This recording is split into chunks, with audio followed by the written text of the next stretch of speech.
Running with the Devils. We're back. It's another great show, another great week here, and so great to be with you. I'm the RyKno, Ryan Knowles. Here with me, as always, Big John Caldwell. And Big John, it was a rough one in Stillwater, but as we say here on RWD, you give us 30 minutes, we give you the world of ASU football. And that's what we're going to do this week. Of course, we'll recap the Devils' first defeat of the season on the road against the Oklahoma State Cowboys, and we will preview this weekend's matchup in Tempe against the Eastern Michigan Eagles. But we start with the Devils game over the weekend where they were down by the Cowboys 34-17. The now number 8 ranked Oklahoma State Cowboys. They definitely showed up and showed out. John, you were there. What was it like there at Boone Pickens Stadium in Stillwater? It's a very intimate stadium where you're right on top of the crowds are right on top of the field. Very knowledgeable and very loud crowd. And well, certainly football country there in Oklahoma. Garth Brooks, baby. No, in fact, they sing "Friends in Low Places" in the fourth quarter. Everybody, the whole stadium sings it. And he's from just down the road, Tulsa. Nice. And he's an OSU grad. But the coolest thing was that these are arguably the nicest fans I've ever met, the most gracious fans I've ever met. And you know what they kept saying? They didn't make you feel bad about losing then? No, what they kept saying was, we'll see you next time at your place next year, and we're really eager for you to join our conference because you're going to make us better. And they were knowledgeable. Very classy, very classy. Yeah, and I have to tell you, when you live in Oklahoma, a lot of them get out to R&R here in Scott. They come to Arizona. They come to the Valley. So yeah, the knowledge of the Valley, like I had guys telling me all the golf courses they play, and they're telling me some courses I hadn't heard of. So nice. Yeah, and it was a wonderful game time experience. Lots of tradition, and it's easy to see why they buy in and why the place is continually sold out. Now it did start to rain and there was a little wind, and once it started raining, a lot of the fans left or went up underneath the awnings to watch the game. But they were still out. And then a lot of, I know that you said the temperature dropped quite a bit too. Dramatically. I went from probably the mid 80s down to 60 pretty quick. Wow. And that's impressive. Now I talked to the kicker, our kicker and our punter last night, and Coach Slocum, and it was the wind comes in over this end of the stadium, which is the west end, where it says Boone Pickens Stadium, and it drops down and it kind of swirls around the stadium. So Eddie Zaplicki told me, he said when his punts would get up high up into this level, he could see it moving because of the wind. Wow. And if you recall, his second punt was a shank off to the right. Guess what? The wind blew it off his foot. And that'll never happen in Sun Devil or places where he can. And he said, what he'll do is instead of rarely do we get wind quite that strong. So correct. And the rain really didn't affect anybody, I don't think, other than the fans. But it was most of these guys have played in similar, played in some, a little bit of rain before. Yeah. So it wasn't a driving rain. It was a kind of a light rain with some wind in it. But no, it was. What can I tell you? If we ever play there again, I highly recommend everybody going. Although I will tell you, they're going to come out and they're going to show up at our place. They'll show up and show out at Sun Devil Stadium next year, and they know how to do tailgating right at that place too. Let me tell you. Nice. Yeah. Very good. Okay, so and the game itself, obviously, the defense struggled in the fourth quarter there. That the Devils had actually pulled to within 20-17 before Oklahoma State scored 14 unanswered points to basically put the game out of reach there, and the defense just ran out of gas. Yeah. Their fourth quarter just couldn't slow them down. Remember my analysis was that if we were close going into that fourth quarter, that we had a chance to manage the game. What happened was, obviously, they put the hammer down on the defensive line and they rotated their 14 guys and they just pinned back their ears and came after us. And the freshest guys. I was actually very impressed by. I was impressed by how good that D line was. We talked about that last week. How good Oklahoma State's D line was. They rotate 14 guys, and they certainly did that on Saturday. And they were very, very tough to stop. But also, the fact that they ran for almost 200 yards, and a lot of that was their running back Richardson, who he just got downhill and was just tough to stop. That they didn't really show a lot of that against the week before against Central Michigan. He didn't really have a great game, but they definitely fed him the ball quite a bit more, and they were able to really wear down ASU's defense with their rushing attack, which was very impressive. Having, I think you made this point in the pre-show that this is as good a team as we're going to play this year, especially on the as good a front, especially on the D line, but as good a front I think as you'll see all year. You can make an argument probably for Utah, USC maybe as well, no, Georgia. But this is I think you have to take this as a learning experience if you're ASU's O line. I mean, there's probably 3 or 4 guys on this OSU front that are going to be in the NFL in the next couple of years. Colin Oliver made both Boltley and Glass look silly at times when he got after the quarterback. The D tackle Tyler Lacey, he had a nice game, was putting Chris Martinez on his heels way too often. And then the other kid, Ford, I think his number is 94. 94, yeah. He looked, he looked unstoppable at times too. And had a couple pass deflections at the line. I mean, we really didn't even talk about him that much, and he definitely balled out. So those 3 guys, and then you throw in that linebacker Mason Wood, I think his name is, number 0. He had a nice game. So that defensive front, I think is the best we're going to see all year.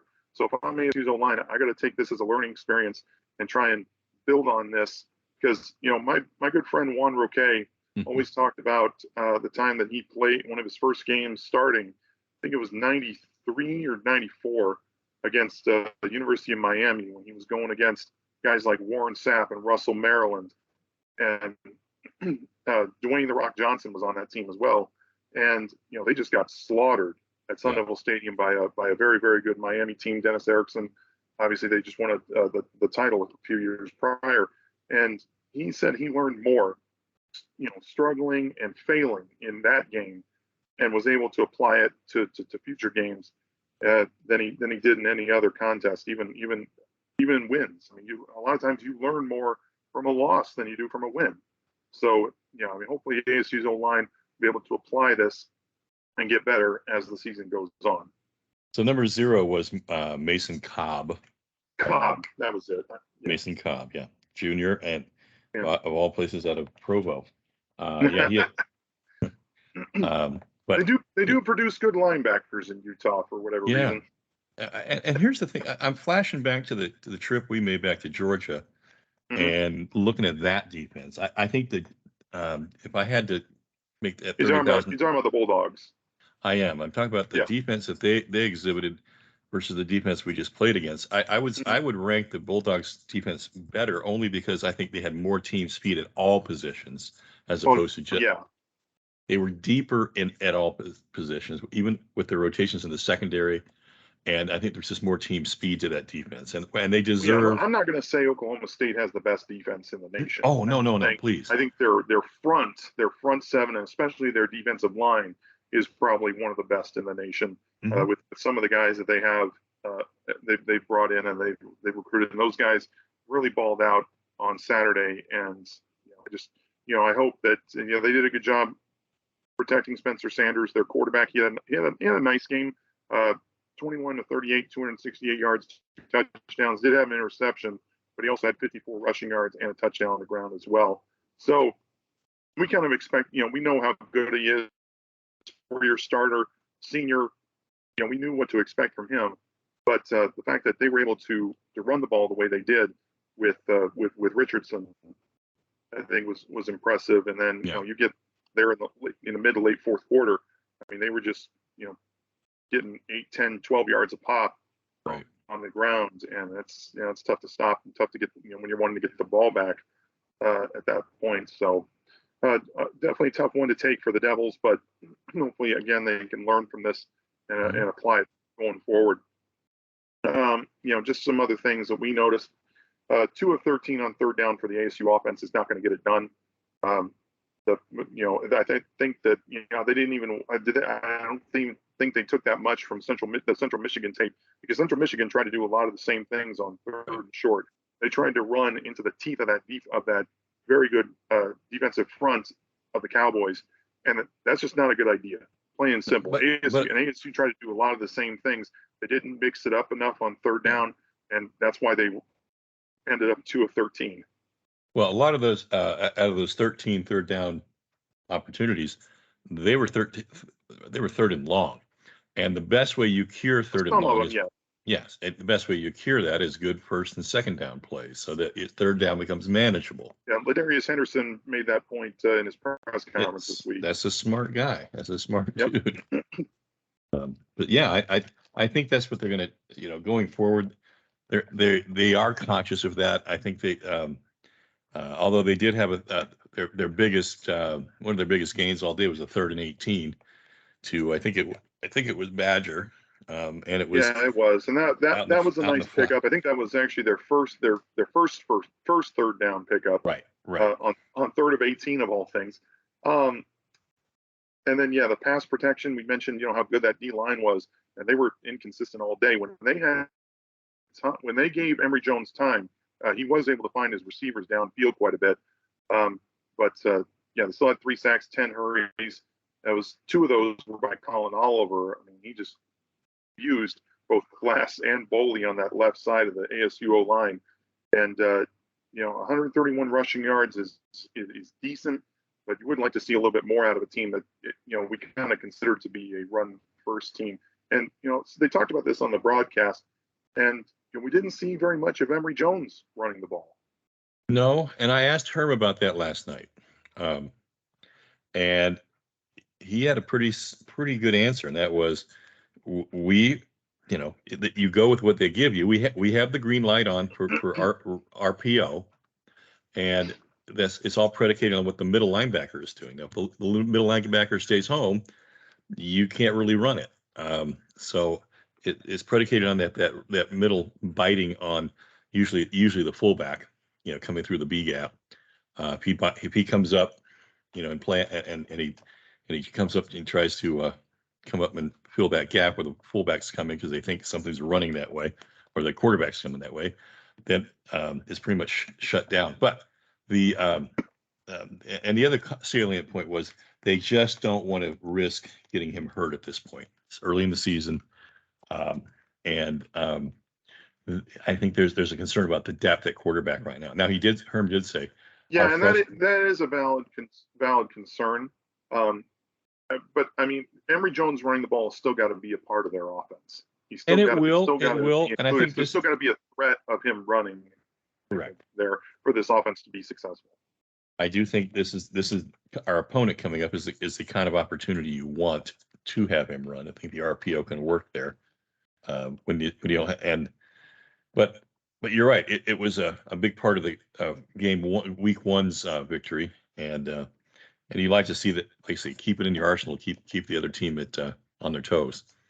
Oh yeah, so and you have a team. Yeah, and we'll talk about Eastern Michigan here in a minute, but they certainly look like on film a team that you can run against.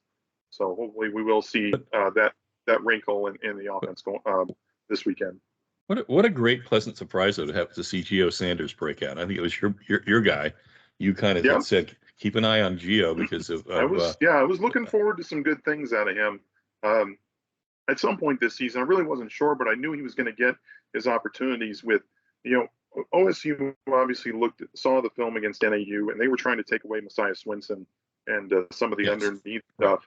And so, force Emory Jones to spend more time in the pocket, try to give that pass rush a little more time. And it did work for the most part, but they were able to get Gio Sanders free for some nice gains. That was a pleasant surprise. Emory obviously finished 12 of 23, 223 yards and a touchdown. Ex-Valaday, he didn't always pass the eye test, but he did have some very, very nice runs, especially, I think he had like a 70-yard run in the first quarter.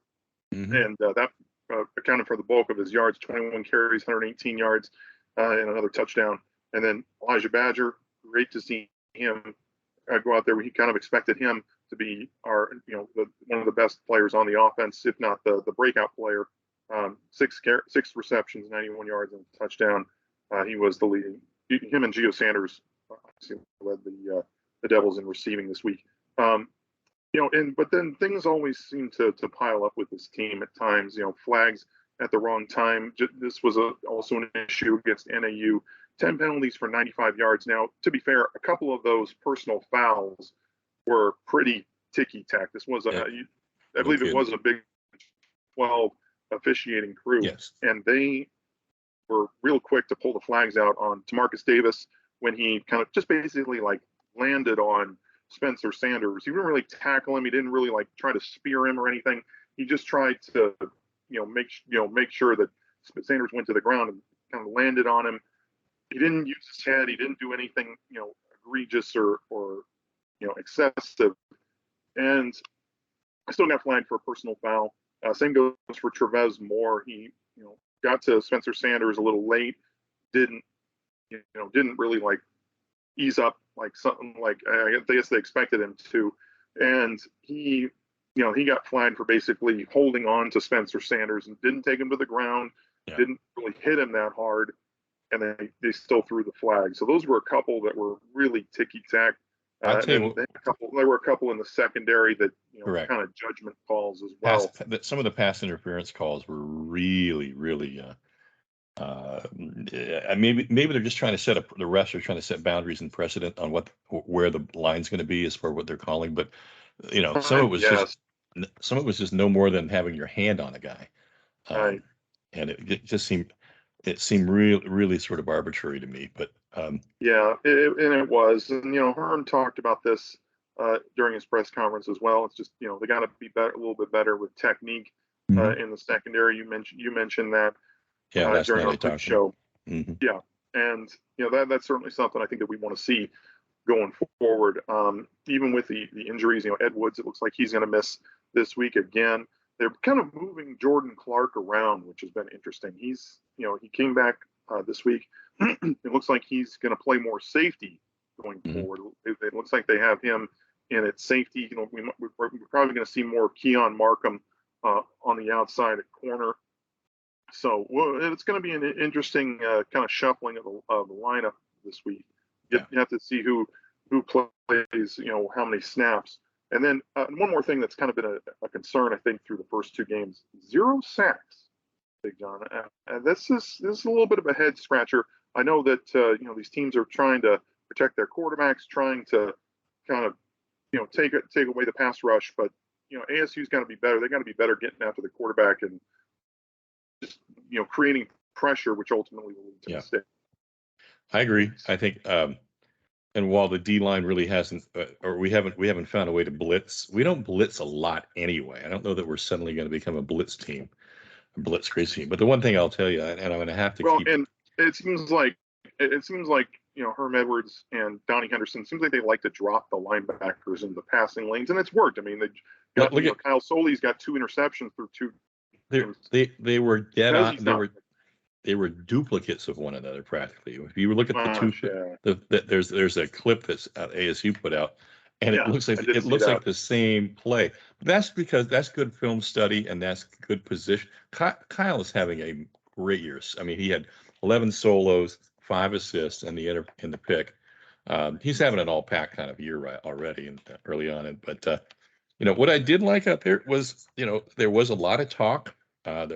Maybe some of the talk went on a little too late, which indicates that they weren't quite where they wanted to be lined up correctly. But there was a lot of communication, and that's a good thing. But I can't say enough about Kyle Soley, folks. He's just he's not one of your Saguaro guys. You gotta give him props. The kid is so technique perfect in what he does.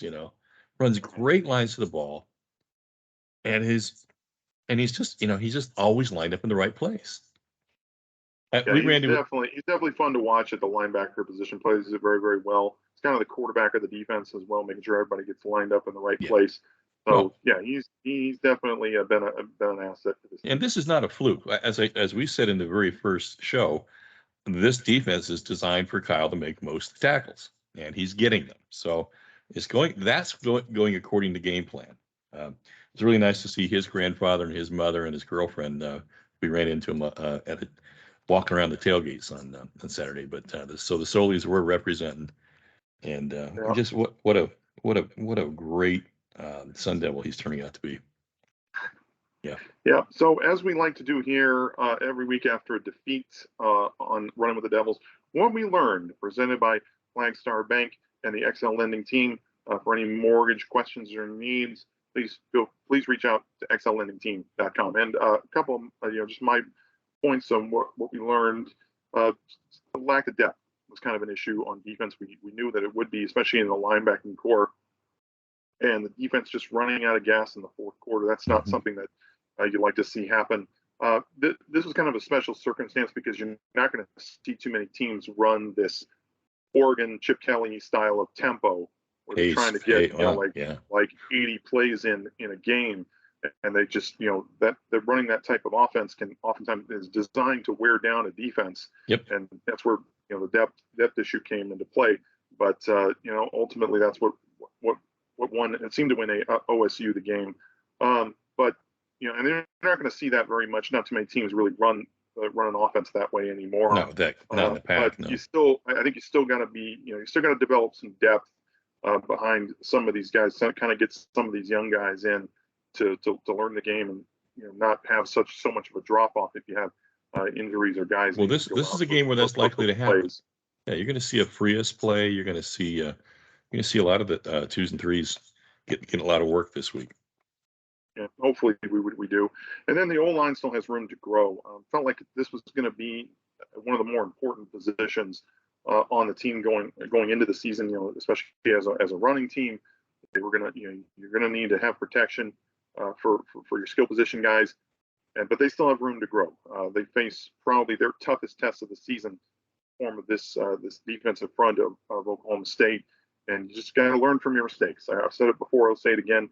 You can't make the same mistakes over and over again. And that's I think that you just got to get in the film room, got to look at what you're doing. It's all about technique. You got to have your hands and your feet, everything in the right position in order to be successful. And hopefully that's what this O-line will do going forward. They'll take what they did wrong in this game and apply it as we get into the Pac-12 season.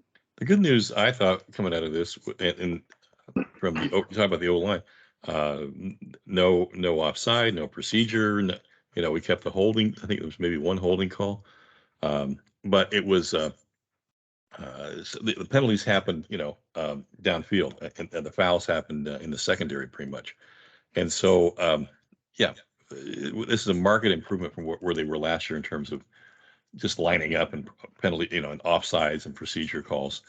You're right. The lack of depth was a big issue. When you're running pace like that, you're going to get tired. With 14 D linemen coming in, that strategy really worked. We thought maybe we could run that same kind of a system, but we're down on D linemen right now. We have 8, maybe 7. They have 14. So they won the war of attrition, right? So yeah, there it is. Yep. I felt the O-line. One of the things that's happening in talking to Coach last night, Herm, was that oftentimes this kind of came about from my question about why Emory. What did he have the green light for RPO? And he said he felt, and I picked this up too. What's happening is Emory doesn't panic. He steps up in that pocket and then he steps up again, and he's very patient at looking for second, third, fourth targets. And as a result, what's happening is that O-line is thinking that the ball is out.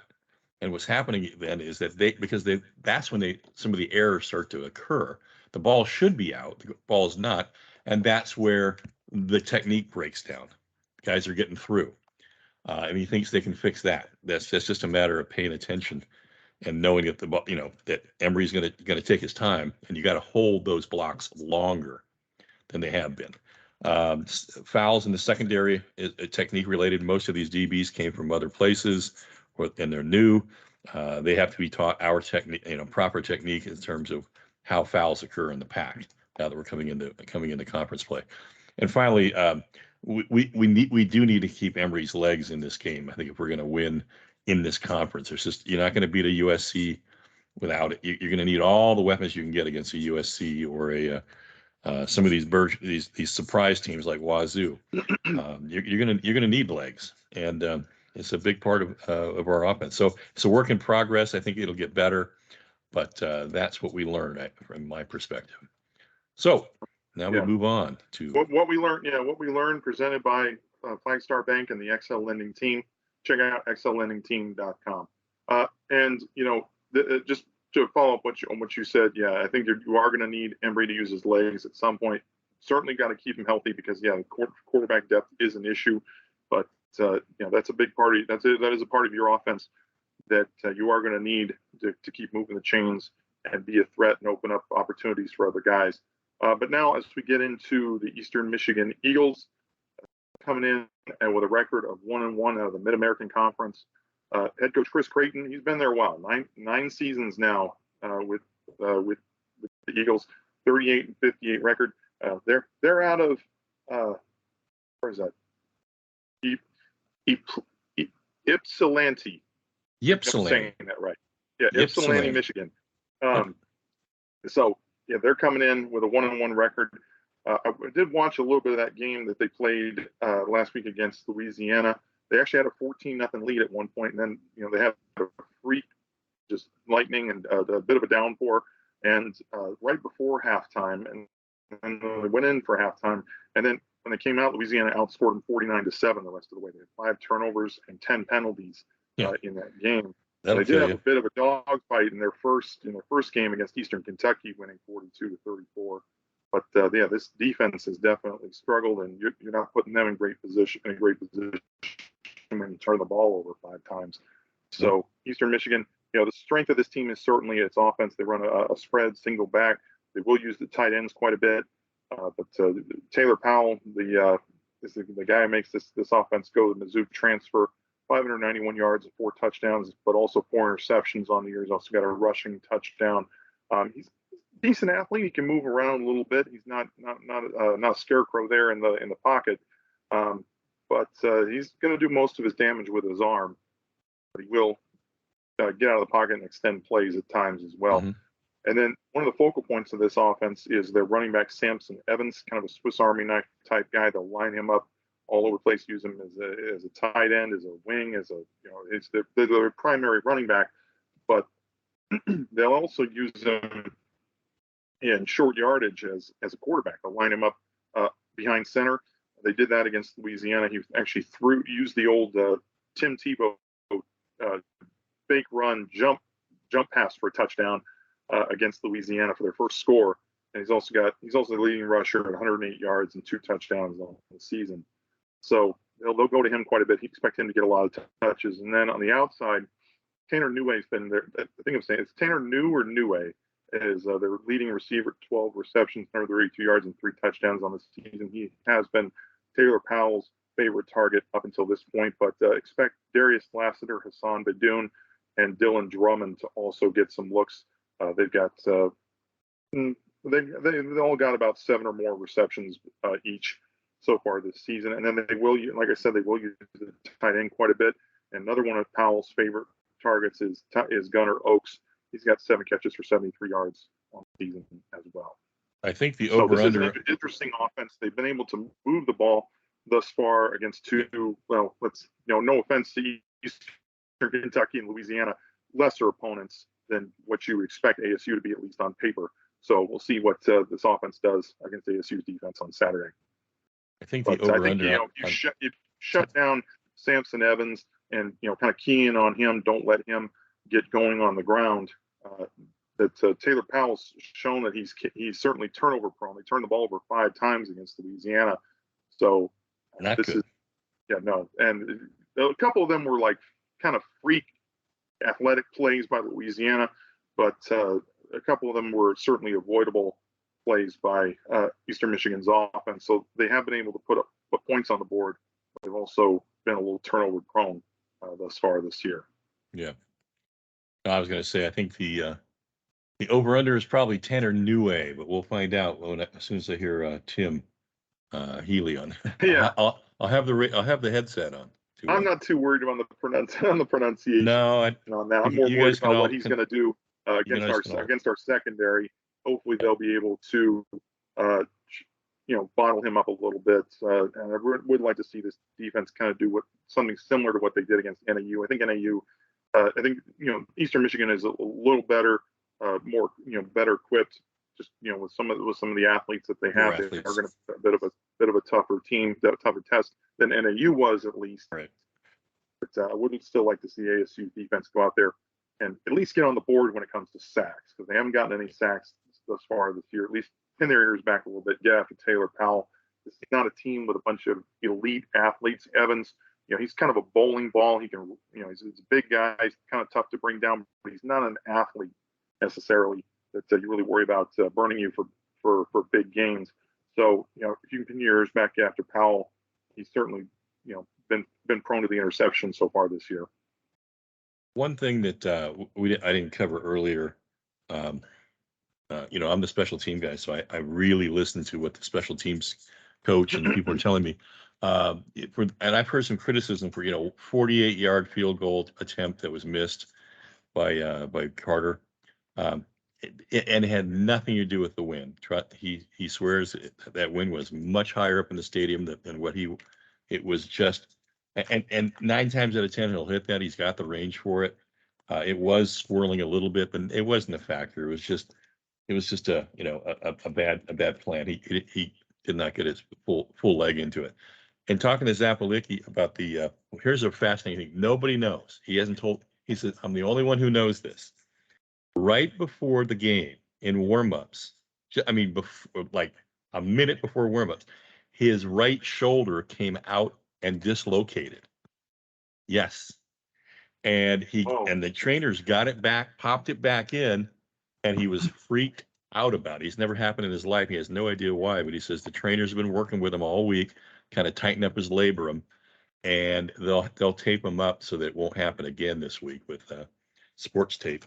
But yeah, just a freak thing, man. The poor kid was about ready to scratch because of his. When you see that with punters before the game? It was just some weird warm up thing. He said it was and I thought that was intriguing. But anyway, I still think we have a pretty good combination of those two.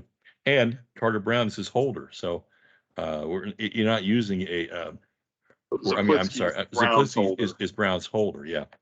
So they need a healthy shoulder on that kid in case he has to fire out.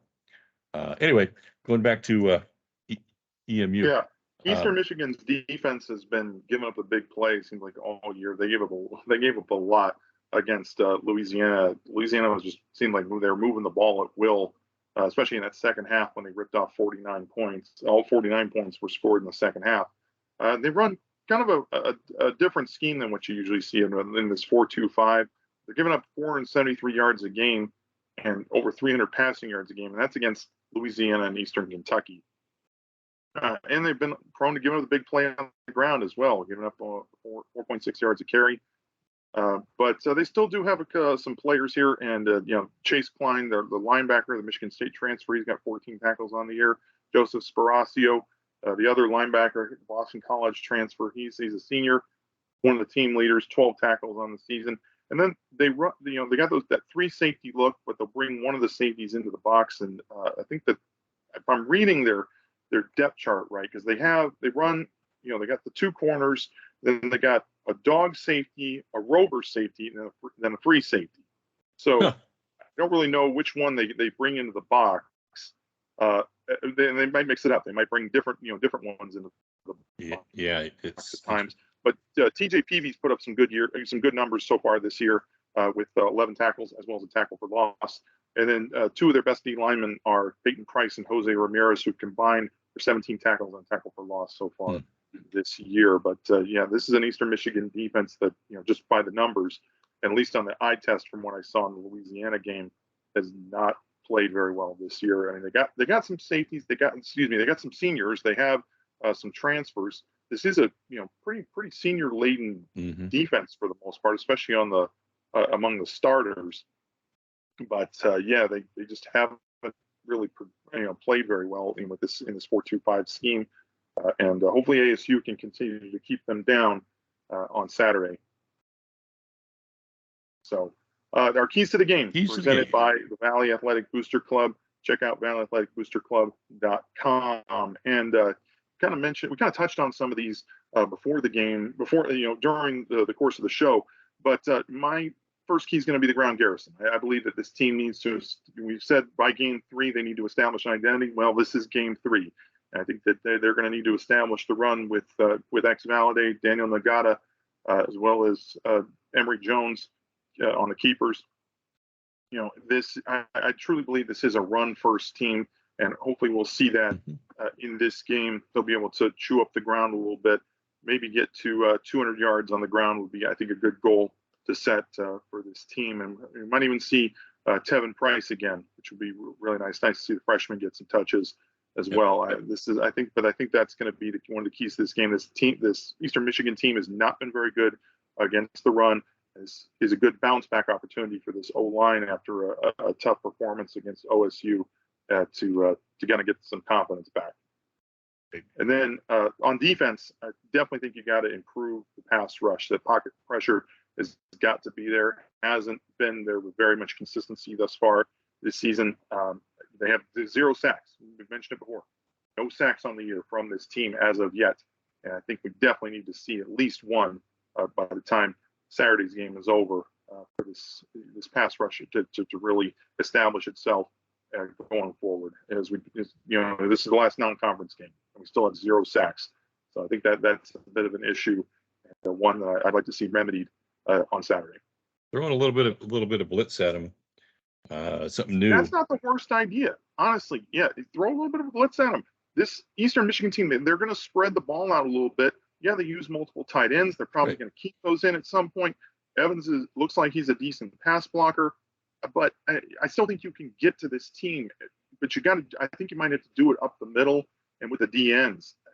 Maybe you bring the blitz, and hopefully that frees up some guys. But you got to do something to generate a pass rush, because you can't. I don't think you want to go through the Pac-12 season with just this non-existent pass rush.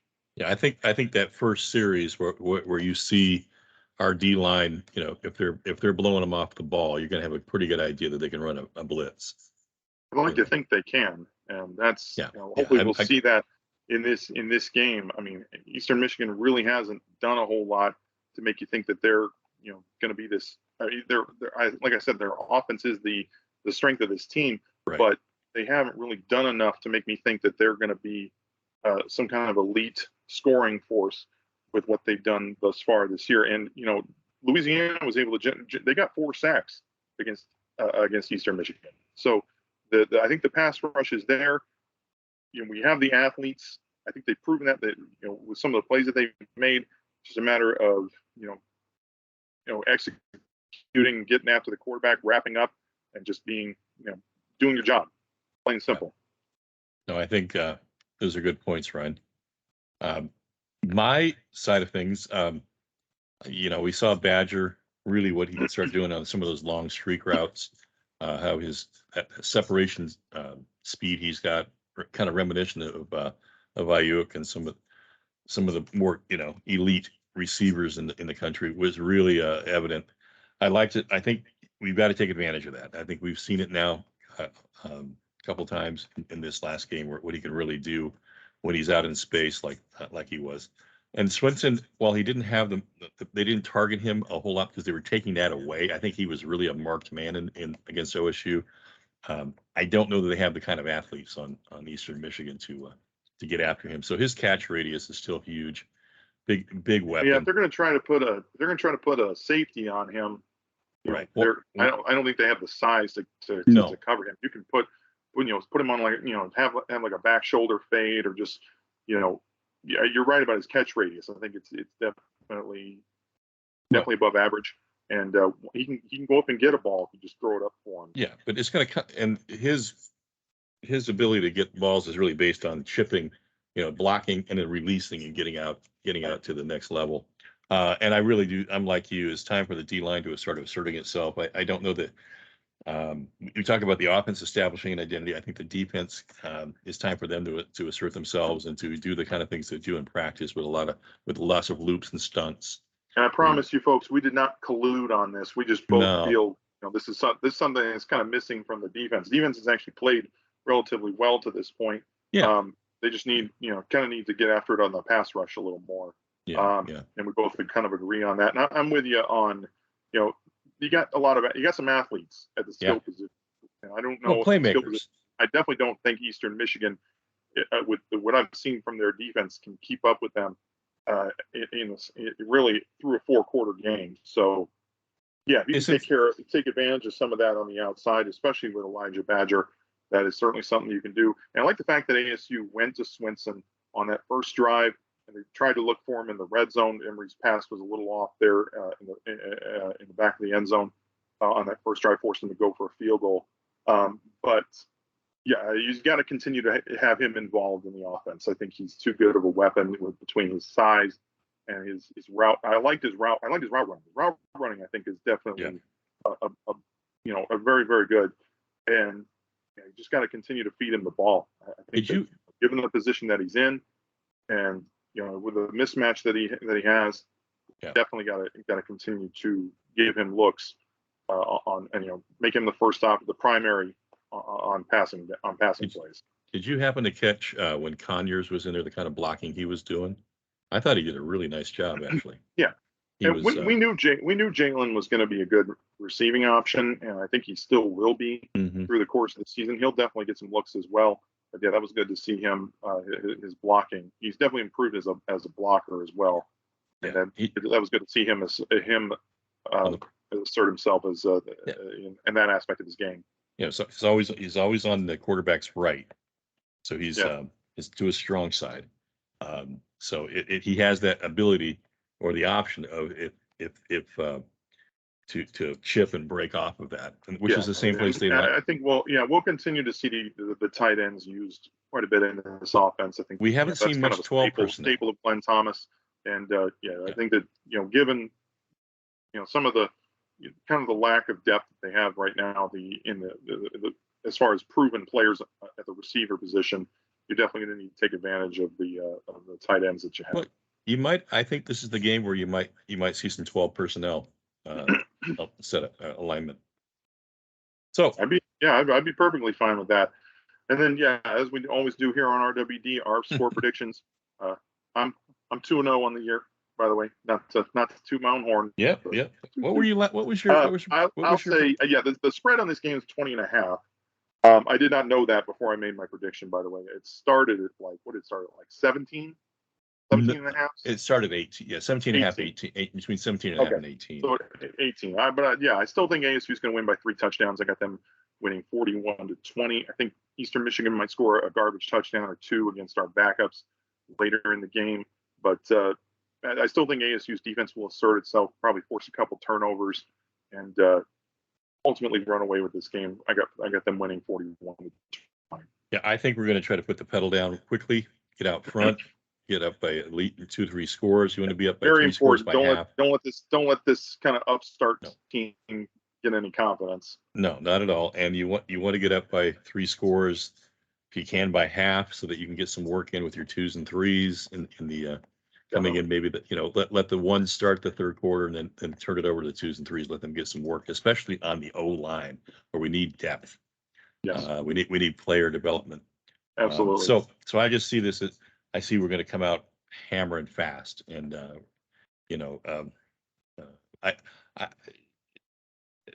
want to get to 40. I think this is a game where they're going to get to 40. That's kind of been their been the bar, and I think that the offense is set. They want to try to get to 40 points a game. I think that's crucial for winning consistently in college football. Yeah, if you can get to 40 points on a consistent basis, you give yourself a good chance to win. And I think that's definitely the bar you want to set in a game like this. So, We'll certainly see you out there at Sun Devil Stadium on Saturday. We'll be tailgating as always on the north side. Looking forward to that. 8 p.m. kickoff will be on the Pac-12 network for those of you who can't make it out. And we say, and as we always do here on RWD, thank you for tuning in, joining us. We love you guys. We say good night. Forks up. Go Devils. Roast the Eagles. Roast the Eagles. Go for it, guys. Take care. And we're out.